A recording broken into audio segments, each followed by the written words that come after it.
On tonight's edition of The Overtime, the Flagstaff boys basketball team lost their championship game in the section tournament. Will this loss affect the potential playoff run? The Lady Eagles also took a first-round exit from sectionals. Will that loss potentially derail their championship hopes? The Coconino girls basketball team had a good performance in section. Can they build off the momentum they gained? And finally, the NAU golf team finished up their first tournament of the year. We will talk about how well they played, all that, next up and more on The Overtime.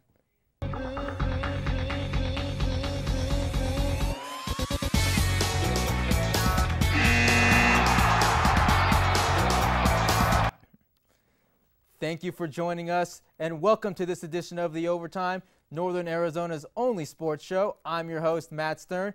We have a packed show for you tonight with a lot of local sports action. And joining me in the studio is sports reporter Sam Oshins. Sam, how you doing tonight? Thanks, Matt. It's great to be here. I'm looking forward to having a great show. Shall we get started?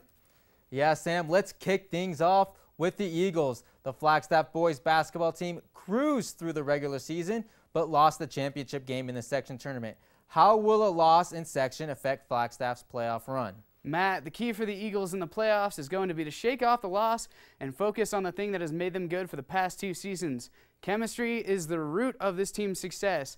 Flagstaff returned 9 of their top players from last season, and we knew from the beginning of the season that the chemistry of these Eagles would make them a force to be reckoned with.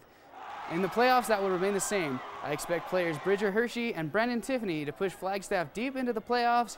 The Eagles seem to be distracted in the sectional tournament. Their focus may be on a pursuit of the state title. Yeah, Sam, chemistry and playoff experience will definitely be an advantage for this team. Now, I don't think a loss in section will really hurt this team in any way. I think they were looking ahead towards state and overlooked sections just a little bit. Now, defensively, they need to focus on rebounding and playing strong defense. That will win you games. With the Eagles' front court is something to watch for going forward. I expect 6'8" senior Brett Morrow and 6'9" senior Kaleb Hagerman to dominate down low on the boards and protect the paint on defense. If those two big men can dominate, Flagstaff will be a tough out in these playoffs.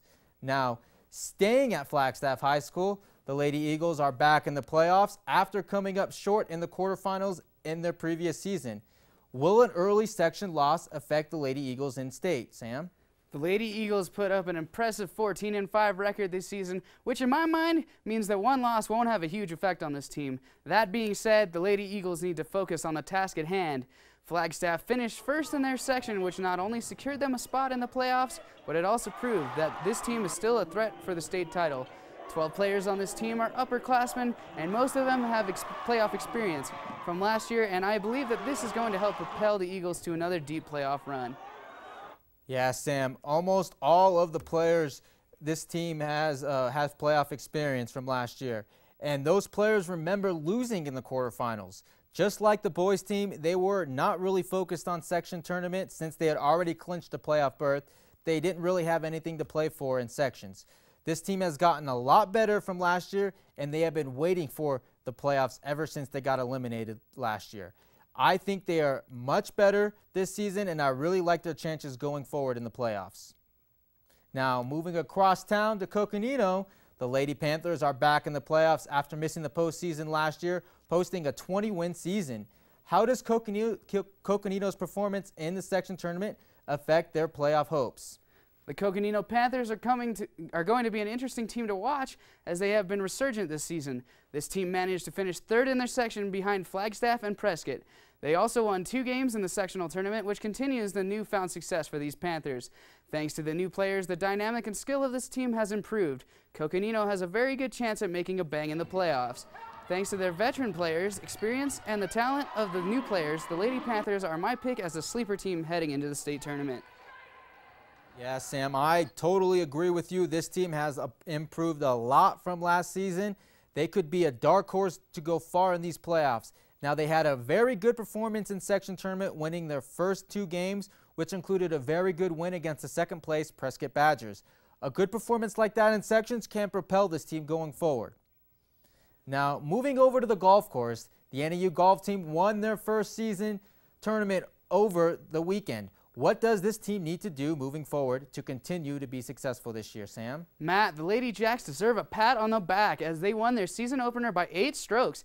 However, they have some room for improvement. Despite a tough first day, NAU came out of the first 2 rounds leading by 5 strokes, and they just heated up from there. More importantly, for the Jacks, they defeated conference rivals Portland State and Southern Utah.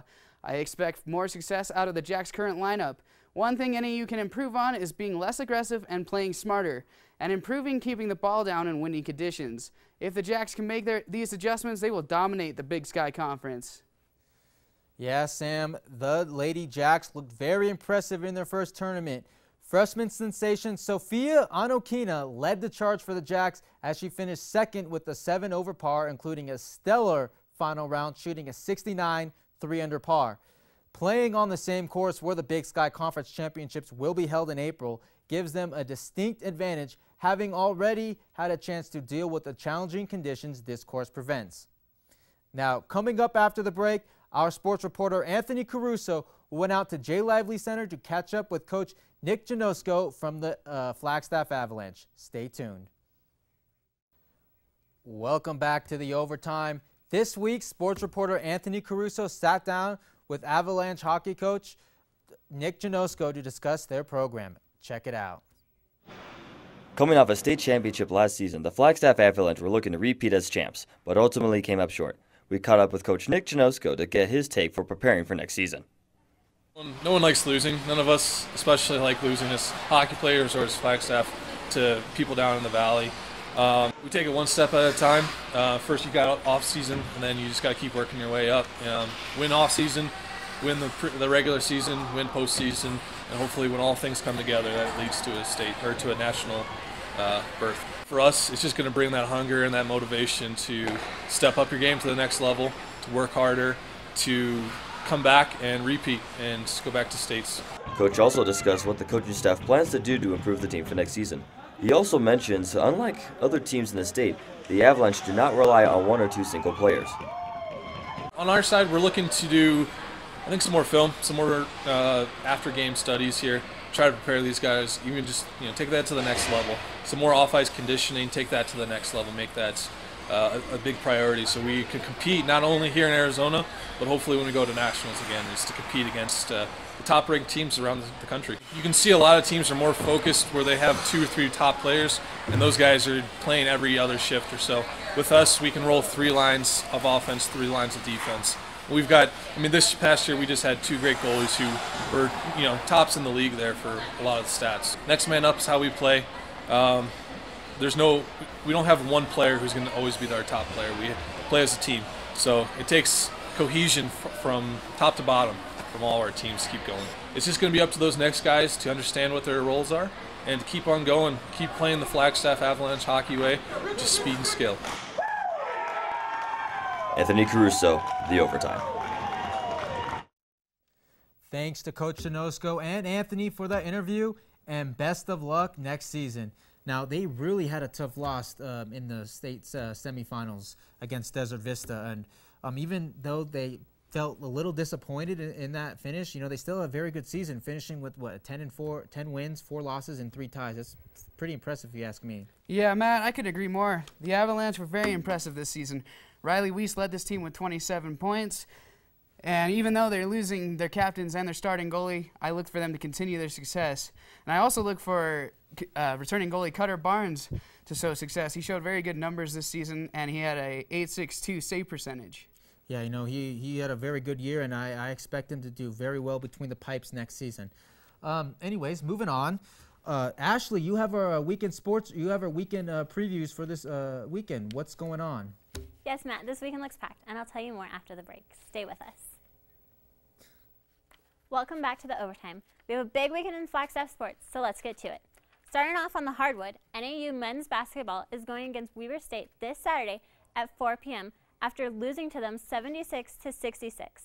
Last time they met earlier in the season, you can bet the Lumberjacks will be coming out strong, looking for some revenge. NAU women's basketball is hoping to better their record as they travel to Utah also to face off against Weber State. Tip-off is at 2 p.m. on Saturday.